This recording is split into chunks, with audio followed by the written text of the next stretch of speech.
Hello guys, welcome back to my channel. আশা করি তোমরা সবাই খুব ভালো আছো, আমিও খুব ভালো আছি। আর আজকে হচ্ছে 11 তারিখের সন্ধেবেলা। তো সন্ধেবেলার দিকে দেখতেই পাচ্ছ রিনা আর আন্টি বানাচ্ছে হচ্ছে ঠেকুয়া। আর ঠেকুয়া আমার কিন্তু ভীষণ ভীষণ পছন্দ। যারা জানো না এটা কি হয়, এটা হচ্ছে ছট পুজোতে ভোগ হিসেবে ব্যবহার হয়, মানে ভোগ বানানো হয় আর কি ঠেকুয়ার। আর আমার কিন্তু ভীষণ পছন্দ।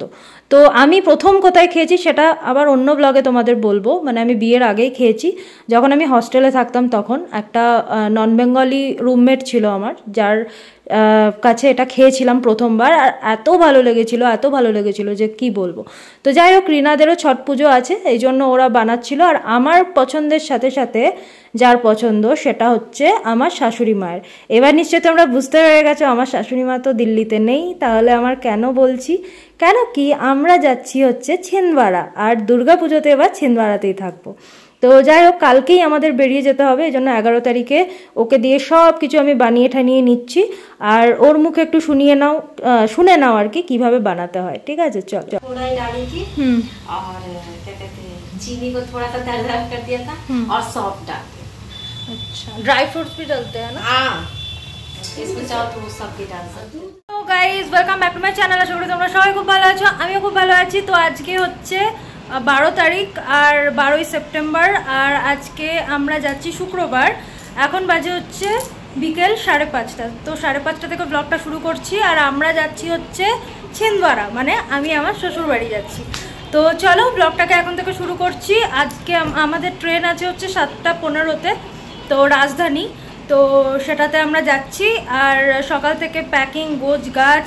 এর আগের ব্লগগুলোতে তোমাদের বলেছিলাম না যে সবজিপাতি আনছি না, তার কারণ এটাই কি আমাদেরকে যাওয়ার আছে দুর্গা পুজোতে, ওখানেই থাকবো, ওখানেই ঘুরবো। তো চলো ব্লগটা, আজকে জার্নি ব্লগ তোমাদের সাথে শেয়ার করব।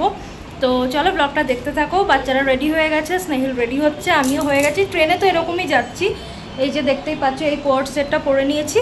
আর এইভাবেই সিম্পল যাব ট্রেনে। তো চলো ব্লগটা শুরু করে দিচ্ছি, দেখতে থাকো। কথা বলতে কি সকাল থেকে একদম টাইম পাইনি গোছ গাছের জন্য। কালকে অর্ধেকটা করেছি, আজকে অর্ধেকটা করলাম।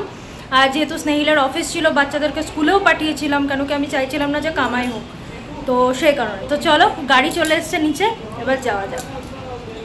তোমরা কি জানো এই যে আমরা দিল্লি থেকে একদম ছিন্দওয়াড়ার ট্রেন আছে, ডাইরেক্ট ট্রেন, কিন্তু আমরা ওটাতে যাচ্ছি না, কেন কি ওটাতে পৌঁছাতে একটু টাইম লাগবে, যেটা আমরা এখান থেকে তাড়াতাড়ি পৌঁছে যাব। তো এই জন্যই রাজধানীতে যাওয়া, মানে নাগপুরে নামবো আর নাগপুর থেকে আবার গাড়িতে যাব।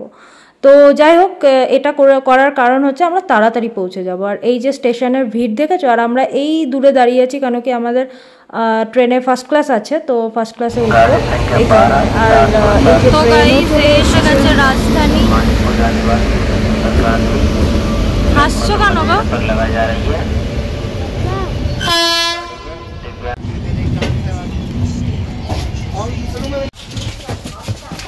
दोनों बड़े वाले नीचे कर दीजिए, काला वाला भी नीचे कर दीजिए। তো গাইজ, আমরা উঠে গেছি ট্রেনে, আর প্রচন্ড গরম বাইরে। তো চলো তোমাদেরকে একটু ঘুরে দেখাই আমরা কিভাবে কি বসেছি। এখনো বিছানা করিনি, বিছানাটা করব। চিকু গুড়িয়াকে ওপরে তুলে দিয়েছিলাম কিছুক্ষণ, তো এখনো বিছানা করিনি দেখো। আর বেশ ভালো কূপটা এই জন্য পাওয়া গেছে, একদিকে ভালো, এর চেল্লামেল্লিতে কেউ বিরক্ত হবে না।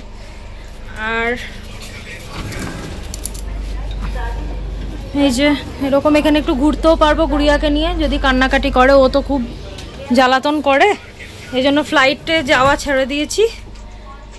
একা একা যাওয়াটাই বেস্ট, তাই তো গুড়িয়া? বলো হ্যাঁ, বলো কি এটা, কি এটা, কি খাচ্ছ? বলো বলো মাখানা, বলো বলো মাখানা, বলো মাখানা। তো চলো, 9টার সময় খাবার আসবে, সেটাও তোমাদের সাথে শেয়ার করব। আর এখন একটুখানি বসবো, বসে দেখি চাটা যদি ওঠে তো ভালো। এখনো ট্রেন যদিও ছাড়েনি, ছাড়বে কিছুক্ষণ পর। তো চলো। তো প্রথমে আমাদের জন্য এখন ইভিনিং, মানে যে দেবে ইভিনিংয়ে যে খাবারটা দেবে সেটা হচ্ছে স্যুপ, টমেটো কোরিয়ান্ডারের স্যুপ। আর এটা একটা খুব ভালো কি ফার্স্ট ক্লাসের সার্ভিস, অসাধারণ। এর আগেও আমরা অনেকবারই গেছি।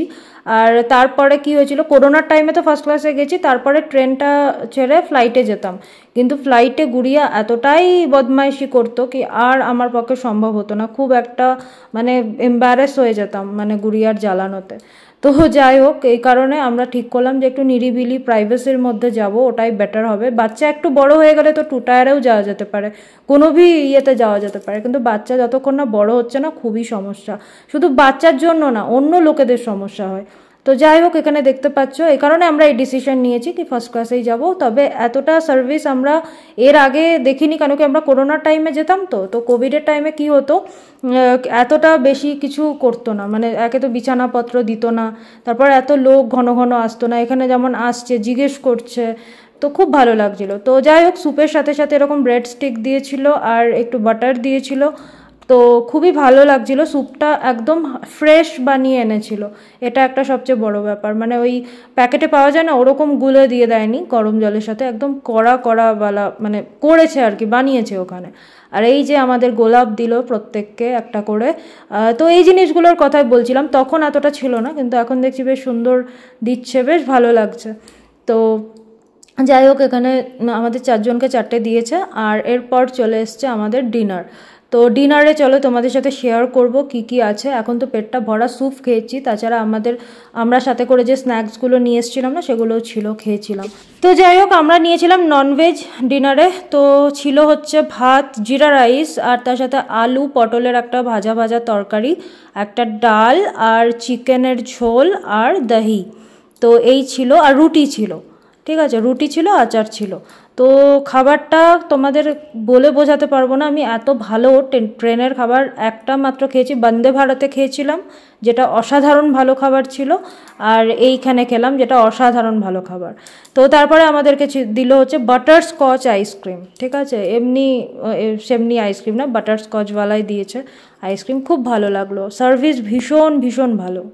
গুড মর্নিং, আজকে হচ্ছে নেক্সট ডে। কালকে তো আমি ঘুমিয়ে গেছিলাম কেন কি টায়ার্ড হয়ে গেছিলাম, আর সকাল সকাল উঠেই দেখো ব্রেকফাস্ট হাজির, ব্রেড ছিল, অনেক কিছু ছিল, ব্রেড, অমলেট, এরকম গাজর সব কিছু সটে করে সবজি, তো সব কিছু ছিল। আমি শুধু অমলেট আর এটা খেয়েছিলাম, গাজর সটেওয়ালা গাজরটা। তারপরে আমরা নেমে পড়লাম নাগপুরে সকাল সকাল, এটা নাগপুর স্টেশন। এরপর আমরা বেরিয়ে যাচ্ছি, এই দেখো এটা স্নেহিলের অফিস ছিল, মানে আরবিআই আর কি। তো এখানে প্রথম জয়েন করেছিল আর কি স্নেহিল, তাই তোমাদের সাথে শেয়ার করলাম। আর গাইজ, তারপরে আমরা বেরিয়ে যাচ্ছি হচ্ছে কি বলে এমপির দিকে। তো যত আমরা পাহাড়ের ওপর যে উঠছি, মানে কি বলবো, এই সুন্দর দৃশ্য, মানে পাগল করা দৃশ্য, কি মিস করছিলাম। দিল্লিতে তো ভালো করে গাছগাছালিই দেখা যায় না, আকাশই দেখা যায় না আমার মনে হয়, এখানে এত সুন্দর ওয়েদার, তার মধ্যে ঠান্ডা, মানে কি বলবো, মনে হচ্ছে এখানেই থাকি, সত্যি বাবা এত ভালো জায়গা। আর এই যে সিমারিয়া, হনুমানজিকে প্রণাম করে চললাম, এখানে আমরা প্রায়ই আসি ঘুরতে।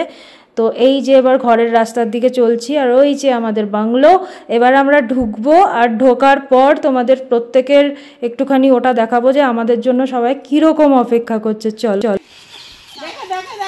চিনে গেছে। তো দেখতেই পেলে, আর বেশিক্ষণ শেয়ার করতে কেন পারলাম না, কেন কি আমার ফোনটা সুইচ অফ হয়ে গেছিলো। তো যাই হোক, আবার একটু চার্জ দিয়ে তারপরে আমি দেখাতে এলাম তোমাদের মাছ। পাপা মানে আমার শ্বশুর মশাই মাছ এনেছে, দেখো মাছ মানে প্রন এনেছে, কত বড় সাইজের, ওটাই দেখাচ্ছিল। তো দেখো এত বড় বড় সাইজের চিংড়ি মাছ, মানে এটার মালাইকারি যা হবে না গলদাগুলোর, আর পুরো জ্যান্ত। তো যাই হোক, মাছ ছাড়ানো হয়েছে, এখন মালাইকারি হবে, তার আগে হচ্ছে মাটন, যা আমার প্রিয় খাবার তাই আজকে বানাচ্ছে মাম্মি, মানে আমার শাশুড়ি মা। তারপরে আমরা খেতে বসে গেছি, এটা অনেকক্ষণ পর, তারপর তোমাদের সাথে ব্লগ করছি, কেন কি বুঝতেই পারছো গল্প টল্প করতে গিয়ে, ননদও আছে, সবাই মিলে একসাথে আড্ডা মারতে গিয়ে খুব টাইম চলে গেছে। তো এখানে সবাই মিলে আমরা ঠিক করলাম ডাইনিং টেবিলে না বসে একসাথে সবাই খেতে বসবো, আর এটার মজা আলাদা, মানে এটার মজা আমি কারোর সাথে ভাগ করতে পারি না। নিচে বসে সবাই একসাথে পুরো ফ্যামিলি খাওয়া, মানে আলাদা রকমের মজা। তো চলো আমি এবার খেয়ে নিই, কেন কি আর বসে থাকতে পারছি না। ভালো লাগলে অবশ্যই ভিডিওটা লাইক কমেন্ট শেয়ার করতে বলো না, যারা এখনো সাবস্ক্রাইব করোনি সাবস্ক্রাইব করে দিও। টাটা, দেখা।